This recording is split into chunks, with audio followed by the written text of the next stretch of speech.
come to this happy place, welcome. Please stand clear of the doors. Por We favor, invite you, if manténganse you alejados dare, de las to puertas. visit tonight's episode in Twista, in this elevated travel doorless chamber.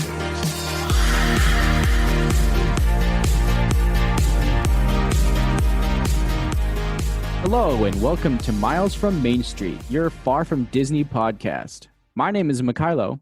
And I'm Bryan. And we're here to talk about Disney World, But especially coping away from Disney. which we know a lot about being from the Midwest. Here at Miles from Main Street, our preferred travel agency is Magical Vacations by Kimberly. Kimberly is a Disney expert and can handle all of your Disney planning needs. She can also plan Universal and all major cruise lines. Contact Kimberly at magicalvacationsbykimberly@yahoo.com. And find her on Facebook and Instagram under Magical Vacations by Kimberly. So today on Miles from Main Street, we are doing some more trivia. Trivia is always fun. Bryan and I always like trivia. We always like to test each other and see how much we know. So we're gonna go through. We've got a couple questions, and then we're gonna try to come up with some stuff on the fly with our own brains, and see how that goes.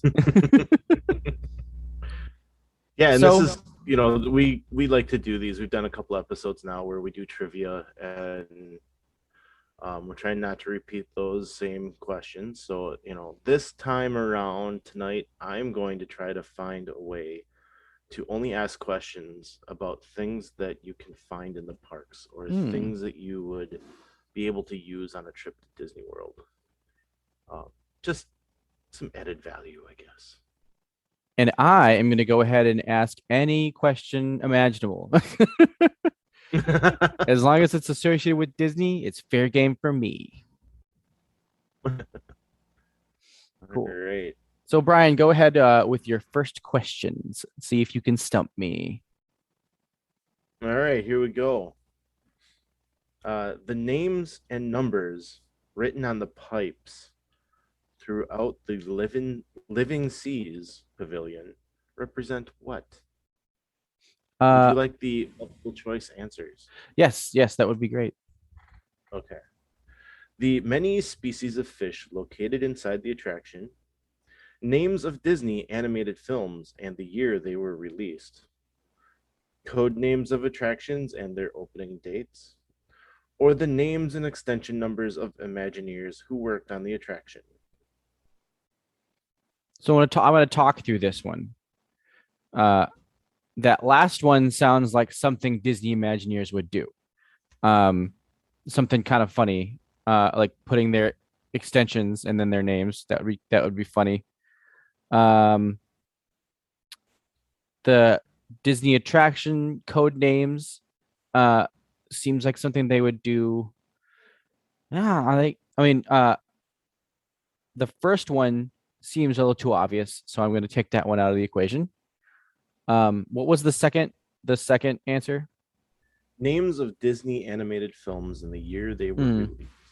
That one seems a little like a little obvious. So I'm going with the last two, number 3 and number 4. I'm gonna go with my gut, what my gut was telling me, and I'm gonna say Imagineers and their phone numbers or whatever it was. It was like their extensions. Yes, the names and extension numbers of Imagineers who worked on the attraction. Mm-hmm. If you look closely while looking through the pavilion, you will notice that many of the interior pipes in Seabase Alpha have names and numbers written on them. So those are like their signature of the Imagineers that work there. So I think that's really cool. One of the things that you can find in Epcot. I think one of the well-known ones is the pipes in Dinosaur, and having the chemical formulas for ketchup, mayonnaise, and mustard up on there. So I think, anything like that, like little things you can find in the attraction that you're in, I think are really cool. That's also kind of like the tombstones at Haunted Mansion too, where they they were actually kind of like limericks about the Imagineers that helped with Haunted Mansion. So I've read through that before, and I knew the names at one point, and now I completely forgot. But that's always really fun to kind of go through and read those and just like be like, oh yeah, those were Imagineers. So that's always really cool, and it does seem like they always like to kind of put something like that into the attractions. So it's always really cool. I agree. And, you can find names of Imagineers all over the parks, Mhm. all over the place, and different things. One of them that I can point out real quickly would be across from the Little Mermaid attraction in Magic Kingdom. There is I don't know, I guess it's a DVC kiosk is what it's used for. But overhead there's a sign that says H. Goff Cartography, and that is a nod to Harper Goff. So Mhm. these are the types of things that Imagineers will be named for it all over the park. Oh yeah, definitely. Well, here is mine. I don't have a fancy book with cool explanations for your questions. And I'm not going to spend the episode reading all the explanations, but that one I felt needed to be read. So That was a good one, definitely. So here's mine. How many years later did Splash Mountain open in Walt Disney World after Disneyland opening Splash Mountain?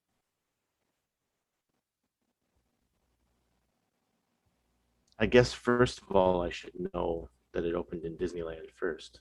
Correct. I'm going to say it was 3 years. You are correct. It was 3 years. Yes. That honestly it is a good guess. And I think with attractions opening, like the same attraction opening, I think this is probably like the longest that they ever went without opening the attraction. Although, I mean, when you think about Tron, I think Tron's been open for a little longer than 3 years, probably out in the Asia parks. But that was always kind of weird that most of the time when Disney opened something in land or even world, they would bring it to like those parks pretty immediately. Even when Disney World opened, they weren't going to put pirates in, and then they got a whole bunch of pushback to put pirates into Disney World, and they ended up doing it. They ended up caving like right away. Yeah, they had all the guests going, where are the pirates? Because that was a Mhm. big thing in Disneyland. So Yep. So Wow. 3 years. 3 years. And here is my first, off the top of my head, question. Mhm. How did they get the name for Splash Mountain? I actually know this, and it was Michael Eisner was coming out. He actually, oh my God, I'm going to go through a big, long explanation of this. So Michael Eisner had Paramount Pictures, and they were coming out with the movie Splash, and he wanted to actually promote that new movie that was coming out in the parks. And so he suggested, hey, why don't you call it Splash Mountain after this new movie we're coming out with called Splash? So that's why it was called Splash Mountain. It really had nothing to do with the movie, but they had that name, so it ended up being Splash Mountain.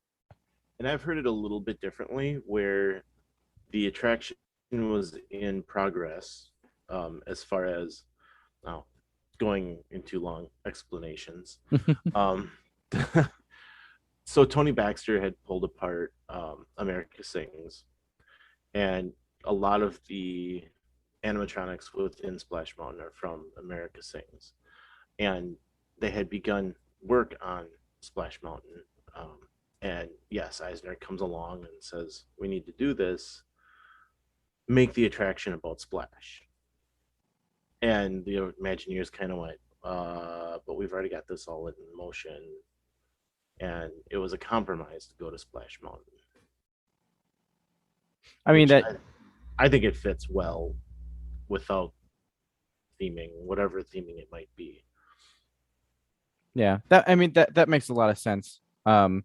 Eisner definitely had that for all of the amazing things he did. He definitely had that that money brain about promoting the things he wanted to do, which, to be honest, was how Disneyland started. It was just Disney promoting a whole bunch of his um, intellectual properties. So kudos to you. And Eisner did a really great job doing all of that. But I would be very sad if Tony Baxter had caved and actually made it about Splash the movie, because Splash Mountain uh, still is currently and will be, once it's gone, still one of my favorite rides. And it's not going to be gone. It's just going to be rethemed. It's going Correct, to have yeah. the frog, which I think is going to be wonderful. And I think that they'll do a terrific job of retheming it.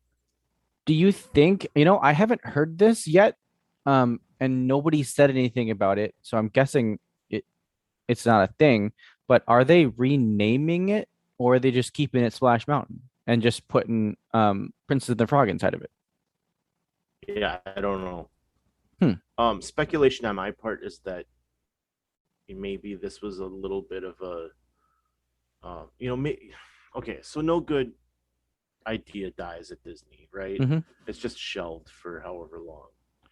And they probably had this idea for Princess and the Frog to go in, but it was shelved. And the timing was right during the protests last summer to say, okay, we're going there. My speculation on this part is I think it was a little bit of a surprise to the Imagineers. And so they're kind of scrambling, working to get this going. Again, all speculation on my part. I have no insider information on this. So, and it's a year later and we have nothing. So those questions of if they're going to rename it, they may not even know that at this point. I would prefer they keep it the same, since it's the same ride mechanism. Like I said, Splash Mountain's perfect for that ride. It doesn't need to be changed. You go up a mountain and you splash down. Plain and simple, right? So why change it? Yeah. And I totally agree. It was just something that I was kind of thinking about that I haven't heard about. And usually when things like retheming and a change like this of this magnitude happens, I have seen them change names before, but it makes sense that it's still a flume ride. You're still going down, and it wasn't anything with Song of the South in the name or anything. It was just Splash Mountain, so might as well just keep it. Yeah. Anyways, here's my second question, and I'm kind of throwing you on the bus, Bryan, because I know you haven't been to Disneyland yet, but you may know the answer to this question because of certain things that have happened at the park, certain changes. I'm already giving you hints. In Disneyland's Fantasyland, there are 2 rides that have mermaids. Which 2 rides are they? Well, that would be Peter Pan's Flight and Disneyland.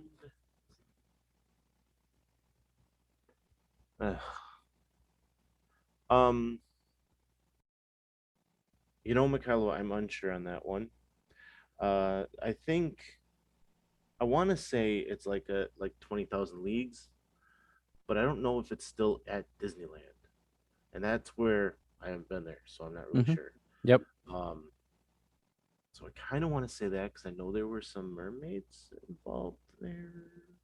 There were, and 20,000 Leagues is actually Nemo now. Okay. So there you go. You're throwing me under the bus, as you said. Exactly. Well, let's go with Nemo then. Okay. You're half right. You got Peter Pan. You got that one right away. The other one, you got to kind of think, this is the hint that I was giving you before. The other one is It's a Small World, because they were putting characters into the countries. Yes. So we just talked about that too. Yeah, in France they have the Little Mermaid, Ariel. So there you go. Now you know. So you get a 50% on that one. That was good. You have a point. It's a D.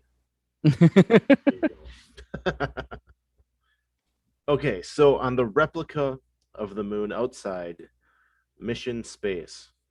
And this is in Epcot, right? Mm-hmm. Okay. You'll see red, white, and blue markers. What do the white markers represent? I thought you were going to ask a completely different question. um, what are the white markers? Um, so I know I'm pretty sure. Oh, um, I'm gonna sound silly if I say this, and it's like completely wrong. Uh, but are those? I'm not even gonna say the country. But is it another country that landed on the moon? Am I No. kind of in the right vicinity? Okay, completely wrong. Um, are they like spots on the moon though, right? So they're like spots on the moon that different teams went to, like No. people have landed there. I'm way off. Let me know when you want the Oh yeah, are there options? yes. Okay, give me some options then. Okay. I'm gonna need some options. All right. A, unmanned missions to the moon. 2, the first manned mission to space. Roman numeral 3, hmm a commemoration of the lives lost in space exploration, or D, the first lunar landing. And I hope I'm pronouncing well enough. Lunar landing. hmm You got it. Ugh.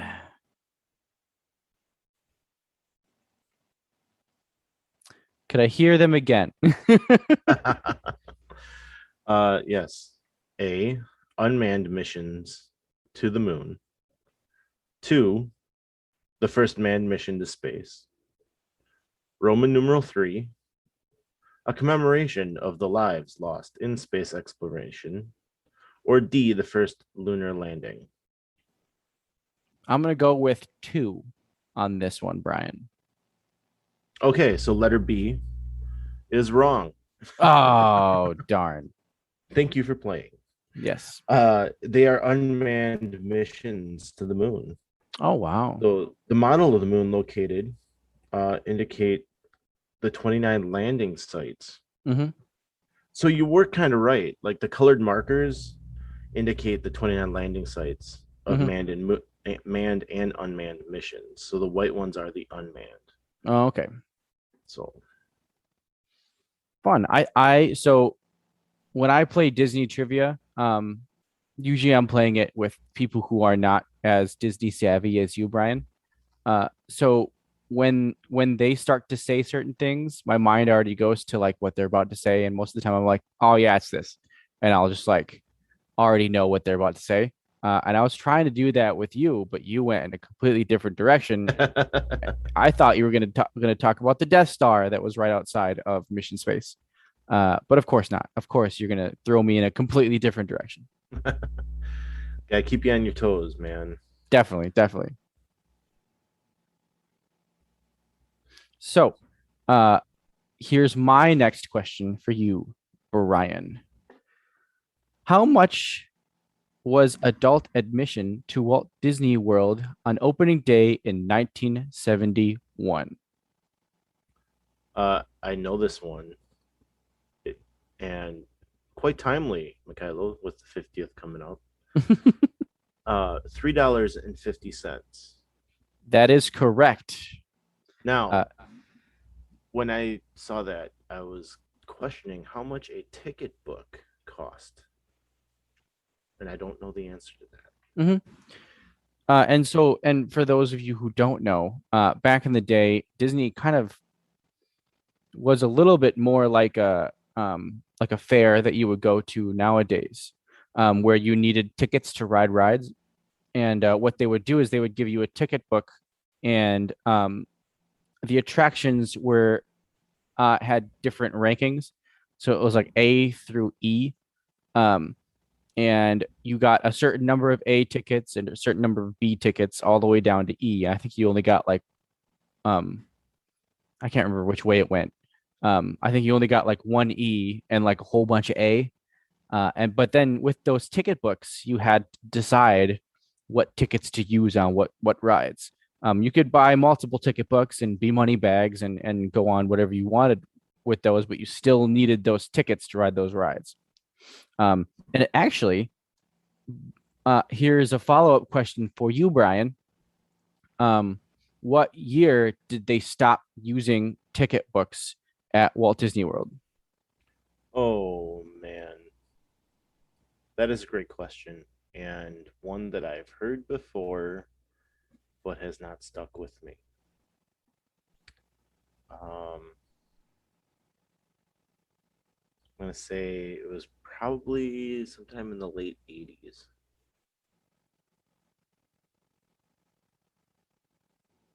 So, Bryan, you're close.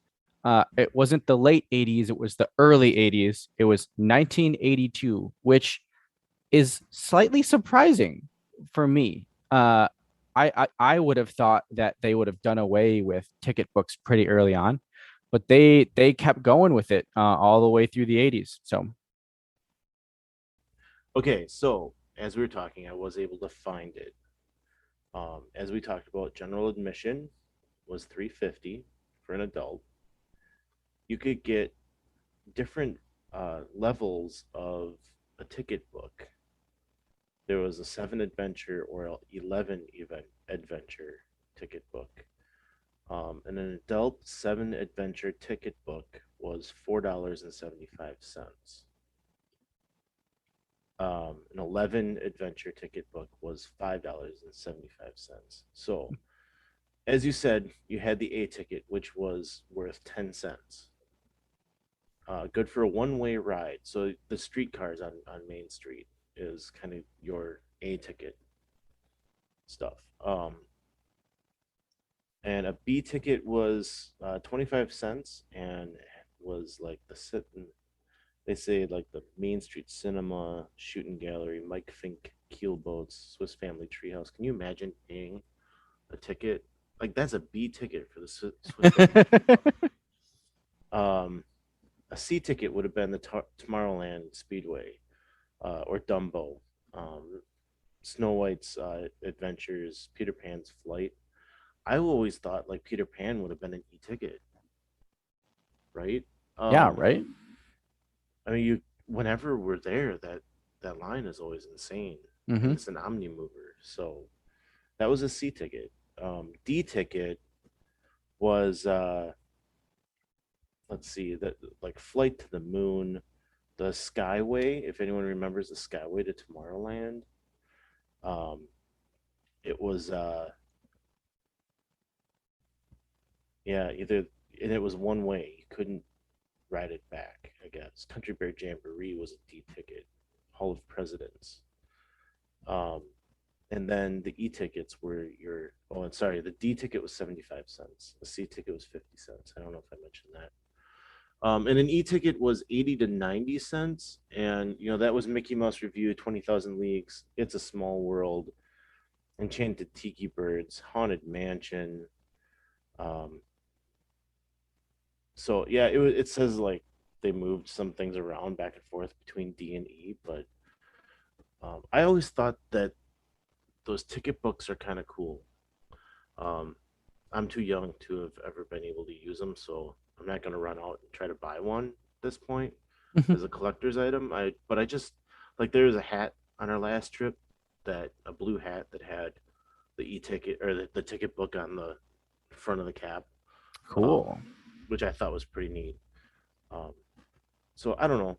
I like how they ranked their rides, I guess. Um, and you could go and just buy an A ticket if you wanted to. You didn't have to buy an entire book. So Yeah, and I always thought that was awesome with the how they did the tickets, and it just kind of felt more. Whenever I saw that, it felt more carnival-y to me, and that's what Walt didn't want, but that was like kind of the only system that they had of like doing all that. And then you think about, I routinely pay. I mean, it's way more updated now, and I do a lot more than just those things that were there, but routinely pay over $100 to get into Disney. And to pay 350 to even just walk around Disney, I'd pay a good amount of money just to walk into Disney. Like just to walk down Main Street, and they had all of that stuff up already. When Disney first opened, they had Main Street, they had the castle and everything. 350 to just get in to the park. It's crazy. And that's what kind of blows my mind is all that infrastructure was already there. Like the park was pretty much what the park was in 1971, like the layout and everything for the most part. But I mean, obviously they've plussed it up a whole bunch and just added all these amazing rides. But still, like 350, and then you bought a ticket book, and the ticket book was maybe $5. Like crazy. Like that blows my mind. And I think I saw something that inflation would put that $3.50 admission around $75 now. Mhm. I mean, I guess that puts it a little bit in perspective. 350, Yeah. I guess, was kind of still expensive. So, I guess we can see that Disney is charging more than inflation. Yeah.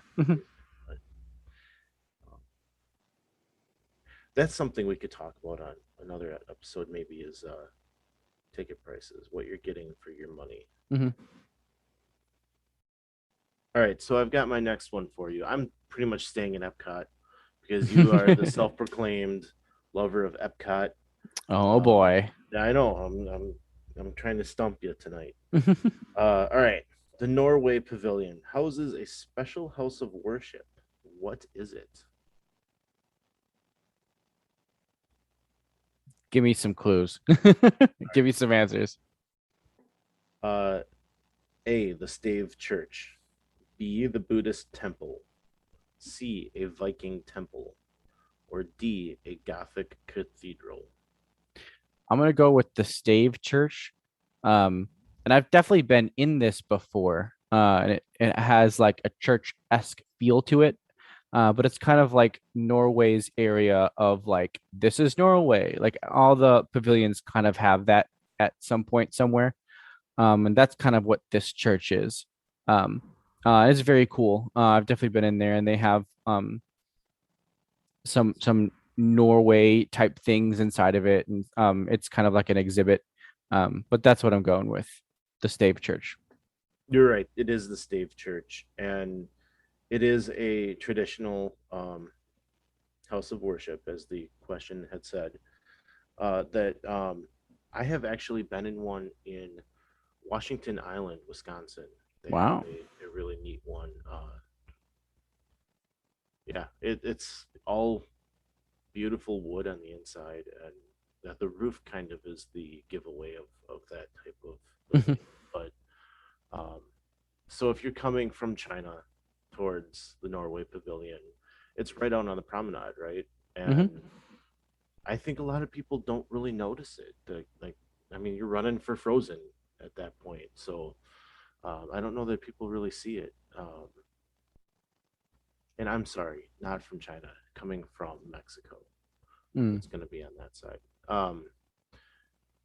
And yeah, like you said, there's a museum inside of it, and currently it's Thor and Loki, which it's the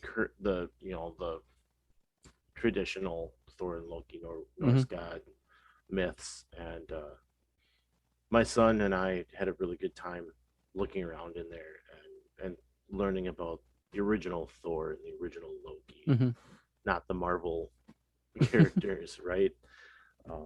So yeah, that's definitely a place to check out when you're walking through. And as we discussed, last week, visiting these countries, there's a lot to see, and this is one of those items that you can take a look at when you're visiting Norway. So Brian, using my brain, and absolutely nothing else, I have come up with this question. This is something that I see all the time on certain like Disney history type documentaries and stuff like that. It's something that I thought was very cool, and it is. I have to formulate this because it's not written down. Um, who was the United States Army general who uh, did all of the overseeing for the early construction of Walt Disney World? Uh, uh, that is Admiral Joe Fowler. Do I have the first name right? Fowler is his last name. So it's actually General Joe Potter. You're Potter. very close. Yep. Come on. Very close. It was one of those two. I thought it was Fowler. Really? Yes, you're very, very close. And in my research just now to make sure I was getting his actual job title, I came across. I'm just going to ask you, but you probably won't know, but I'll tell you afterwards. Where was General Joe Potter born? Oh wow, I had no idea. He was born in Oshkosh, Wisconsin. How about that? Wow. Yes. Didn't even know that. Have you ever noticed how many connections there are to Wisconsin with things? Like it seems like we've always got something. Isn't that a line in a movie? Like the end it was like, what isn't it, like 2020 or something like that? Like that one end of the, or 2012. 2012 that movie, at the end of it, it was, we all have relatives from Wisconsin. I hear that a lot, where like people will like, oh yeah, I have people like grandparents that live in Wisconsin and stuff like that. So I mean, you're not wrong, and apparently other people think so too. Yeah, that's awesome. Oshkosh, I had no idea. Mm-hmm. I love to get my Wisconsin.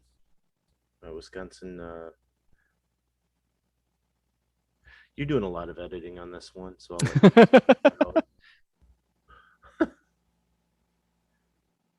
I like to get my Wisconsin mentions in there too, connections. Definitely. All right, who is honored with a statue near the rear of the piazza in the Italian pavilion? Sorry, the Italy pavilion. That would be Italy. I thought Bell at first, but that's France. Um, I can give you a hint. I'd like to give you a hint instead of. okay, yeah. If you would like to give me a hint, you can feel free to give me a hint. As you start walking back, there's the I don't want to say pavilion because we're already in a pavilion, right? But there's it's kind of like that, a small stage, I guess, Mm-hmm. with steps on four sides, maybe going up 3 steps, leveled, stage area maybe. I don't know. Yep. But off to the right of it is what we're talking about. And Yes. there's a fountain there. Mm-hmm. Who's in that fountain? I can see it right now in my brain. I'm thinking. I know. I'm right there with you, Brian. You and I are standing there looking at it right now. It's not Aquaman. I'll tell you that. Does that help you out at all? Is it Ariel? No, Oh. It's not Ariel. You got me thinking of the sea now. I don't think that's Italy either. No, that's the ocean. What am I thinking of?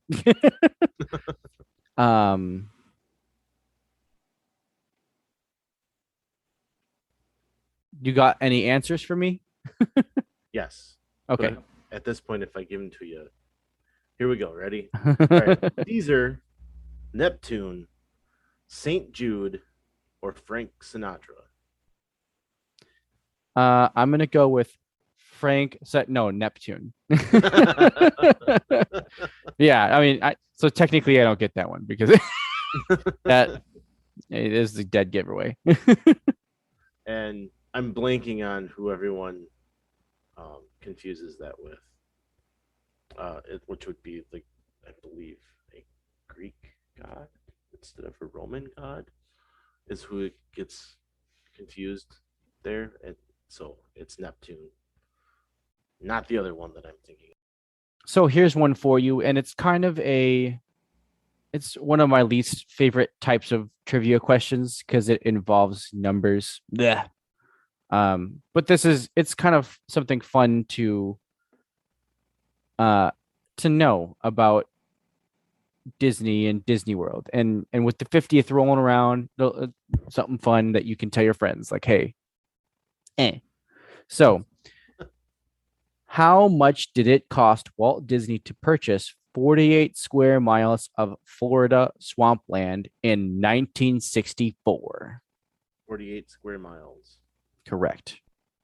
So all of the property, Yes. I don't know that number. Okay. I'll tell you. I know this is why it's my least favorite trivia type question. It's because numbers, I hate numbers. Uh, but it is $5 million. Okay. And I don't know, that number kind of came into my head, but it's kind of like a Austin Powers thing. Mm-hmm. I can tell you that it became more expensive to get those last couple of plots of land. Bonnet Creek, that complex, which is, help me out, I believe that is a Hilton property. Mm. Um, that is one that was never sold to Disney. They were never able to get a hold of it, and and then eventually was sold to someone else. They have some rights granted to them to get access to the roadways of Disney World, which I find interesting. I don't know. It's not part of the property. It's not really. I believe only recently they made them good neighbor hotels. So I've always been interested with that Bonnet Creek piece for some reason. I know that was the last piece they were trying to buy, and I think the cat was out of the bag at that point. So Yeah, and with that, they actually I knew some of these names at one point. But with that, they were actually buying up all of these tracts of land in Florida under false names. So they would actually go through different um, airports and stuff like that. Like Disney would send people through different airports to kind of get people off the scent that Disney was going to Florida to go look at some stuff, look at some land. Um, and so they would show up and they would buy all of this land in Central Florida, which was like on the super cheap. Um, because it was and all swamp. it was all swampland. Yeah. But the reason they loved that area was because it was right smack dab in the middle. There were several highways that passed right over by that area, so it was kind of like a perfect little hub to put what they wanted to put there. But they had all these different code names, like Buena Vista Properties. This not definitely not the names, but they had all these different names. But really, it was Disney buying up the property, and eventually somebody got wise and found out that it was Disney, and and Walt decided, hey, might as well have a press conference. And so they came out and they said, hey, yes, this is Disney. We're making a Disney resort out in Florida. But it was cool that it would I think it's been kind of thought of as kind of like a spy type thing where like they were had different code names and they had secret um dummy corporations that were buying the land when really it was Disney. It's a very cool story about how it all happened. And it'll never happen again. But yes, it is a very cool story, and maybe that's the next in-depth history type discussion we should go into on one of our podcasts, because you're right, it's such a great story. Um, One of my favorite stories, and I may have told this one on an episode already, but it's worth telling again, where Walt wasn't coming to Florida. He couldn't. He was too recognizable. Mm-hmm. But there was a point where he needed to be there to decide something or to look at something. and he was in a hotel, and um, I'm gonna get the quote wrong. I already know it, but he um, he was sitting in the hotel eating breakfast, I believe, and the waitress recognized him and said something to him, and like,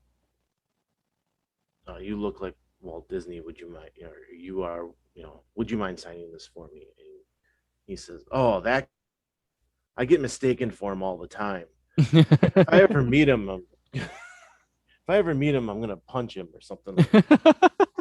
Wow. And just to try to throw people off the track, off the scent of what was actually going on. So I love that story. Yeah, that would definitely be something really cool to kind of talk about and do some serious research on. And it actually sounds like, I mean, it would be a movie that only I would be interested in, but that would sound like it would be a cool movie to like put together, or even just a documentary like about how they did this and like the people who made it happen. That would be very cool. It's like kind of like interview. Bryan, we should do it. We should make it happen. All right, we should do that. I don't know. All right. Well, Bryan, I think it is your turn, unless I'm mistaken. No, I believe it is mine. Um, where in World Showcase can children learn to make masks? Let me start over. All right, yes, it's my turn. Where in World Showcase can children learn to make masks that reflect each pavilion's culture? Huh. So, um, I don't think they really have a pavilion that is all of the pavilions. Um,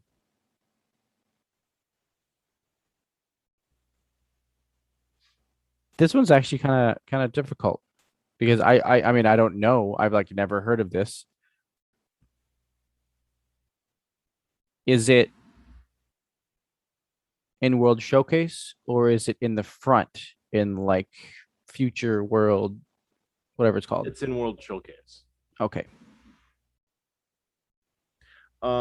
One hint would be it's multiple stops. It's not one place. Okay. So is it a stop in each Yes. country? Oh.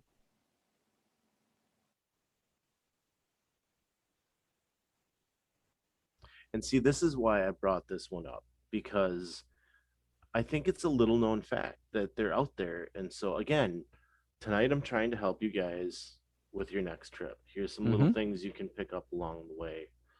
Um, yeah, my kids have loved doing this.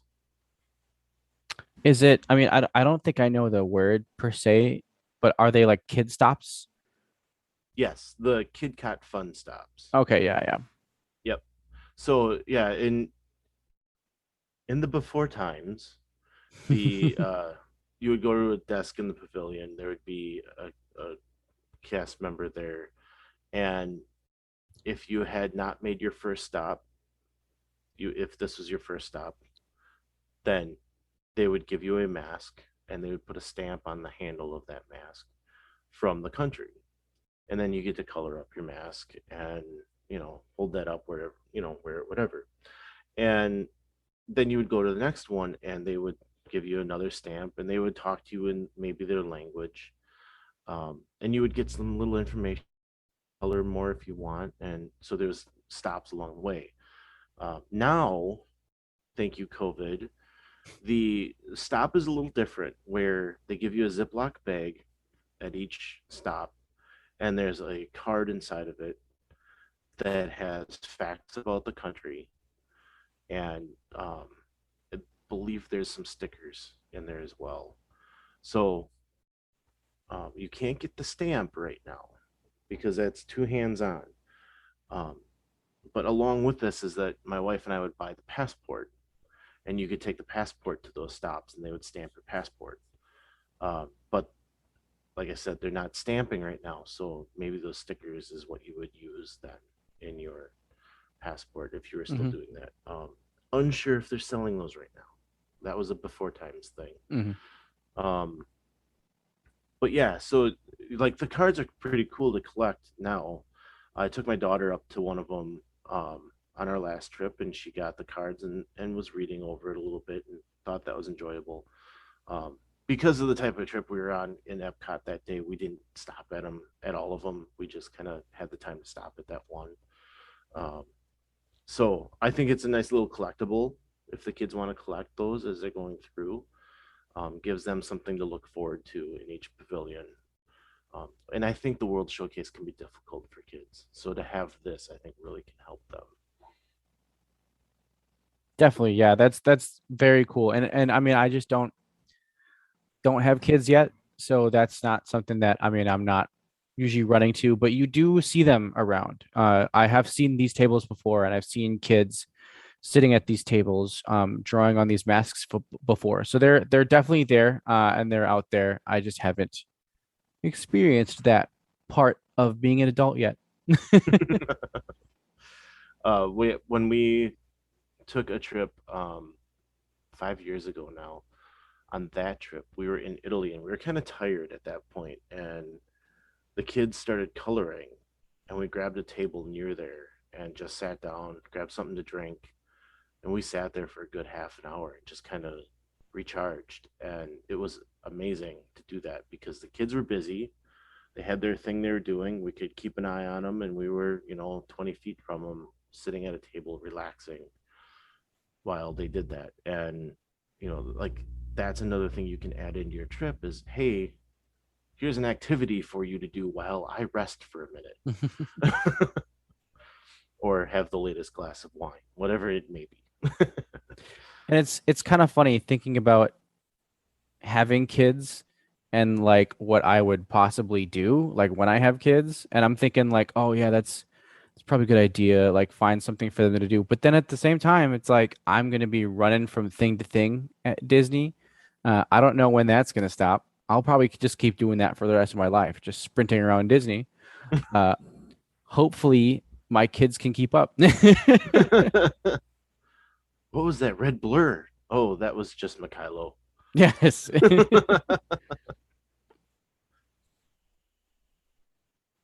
So I believe it's your turn. You get Yes. to ask. And I'm gonna go ahead and formulate the last question I have. So Brian, you can go ahead and formulate the last question that you have for me, and this will be the end all be all for today's trivia session. So make sure it's a spicy one. Oh, okay. Well, I had one, but it's not spicy. All right, so I'm just gonna go with what I had. The cast members that work in World Showcase, there's always something special about them. What is that specialty?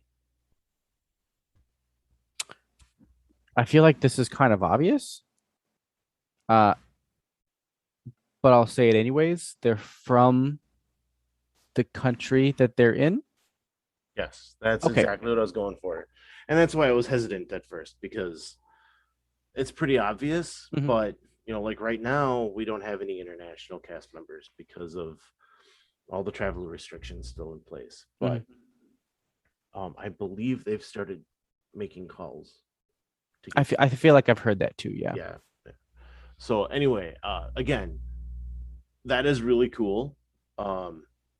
My kids are both in French in school, so I wanted to this last time to go into France, walk up to somebody and say, they're taking French in school, talk to them.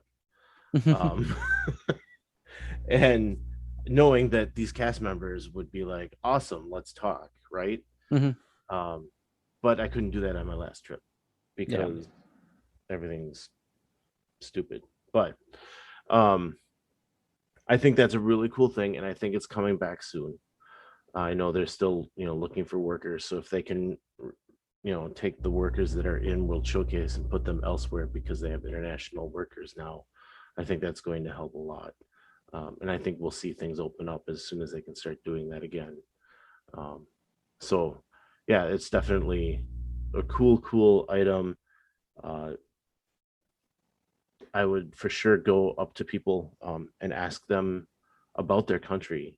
I did that in Morocco when we went to eat there. My brother-in-law had just moved here not too long after, or too long before we had gone there, and she was from Marrakesh. He's from Casablanca. But it was interesting to talk to her a little bit about her hometown and where she was living before she had come out here. And she says she gets really fat every time she goes home because her mom just makes amazing food all the time. So I just, those are the types of interactions you can get with these cast members. Yeah, definitely. I totally agree. And I've always kind of noticed that that all these people, and on their pin it always says like where they're from. And so that's always very cool to see. But I've never really had any crazy interaction with these cast members before. And so that's always something to kind of keep your eye out and like keep in the back of your head, like, hey, they're from this country, like talk to them about it, because they're more than willing to talk to you about their home country. And that's kind of why they want to be there. So they want to be representatives of their country. So it's very cool. My question may be a little spicier.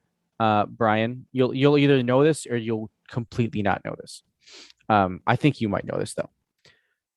But on the Great Movie Ride, which character is wearing the clothes he or she actually wore in the movie being portrayed? Now I have options for you, Bryan. Would you like to hear the options?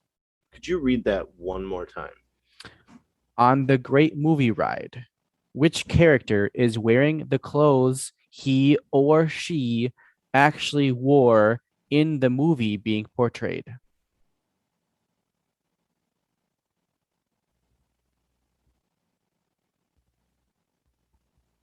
Give me some options. Okay.